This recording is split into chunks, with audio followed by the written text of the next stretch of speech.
changed everything. They could run more or less where they were needed. Speeds quickly reached 60 miles per hour, a speed never attained by humans by any means other than falling from a great height. Trains could haul orders of magnitude more cargo than horse-drawn carts and substantially more than a typical canal barge.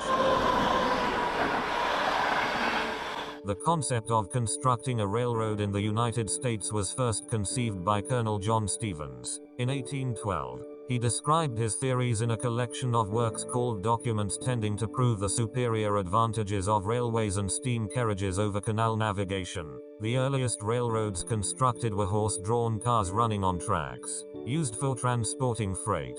The first to be chartered and built was the Granite Railway of Massachusetts, which ran approximately 3 miles in 1826. The first regular carrier of passengers and freight was the Baltimore and Ohio Railroad, completed on the 28th of February, in 1827. It was not until Christmas Day, at 1830, when the South Carolina Canal and Railroad Company completed the first mechanical passenger train, that the modern railroad industry was born. This industry would have a profound effect on the nation in the coming decades, often determining how an individual lived his life. In 1835, dozens of local railroad networks had been put into place. Each one of these tracks went no more than a few miles, but the potential for this mode of transportation was finally being realized. With every passing year, the number of these railway systems grew exponentially. In 1850, over 9,000 miles of track had been laid. Along with the proliferation of railroads came increased standardization of the field. An ideal locomotive was developed which served as the model for all subsequent trains. Various companies began to cooperate with one another, to both maximize profits and minimize expenditures. This interaction of various companies initiated the trend of conglomeration which would continue through the rest of the 19th century. In 1850, the New York Central Railroad Company was formed by the merging of a dozen small railroads between the Hudson River and Buffalo. Single companies had begun to extend their railway systems outside of the local domain.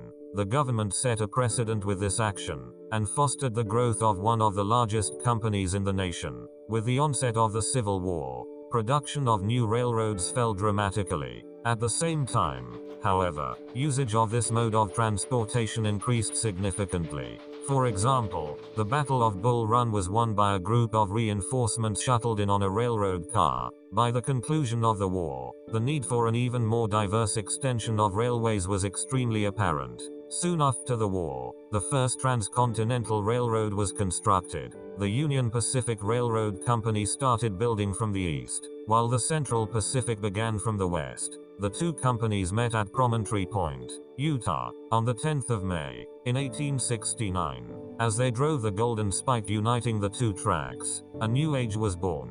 Slowly, the small railroad companies would die out or be absorbed by large businesses. Several more transcontinental railroads were built before the end of the century, all by large corporations. Every decade brought increased standardization.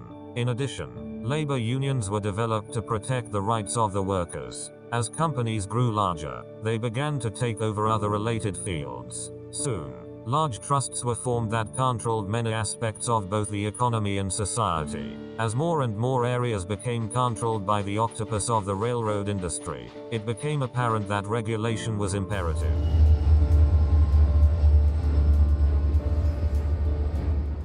Definitely, drop me a comment below, and let me know. I hope you find this video useful. If you did, then do hit me a thumbs up. Thanks for watching and don't forget to subscribe.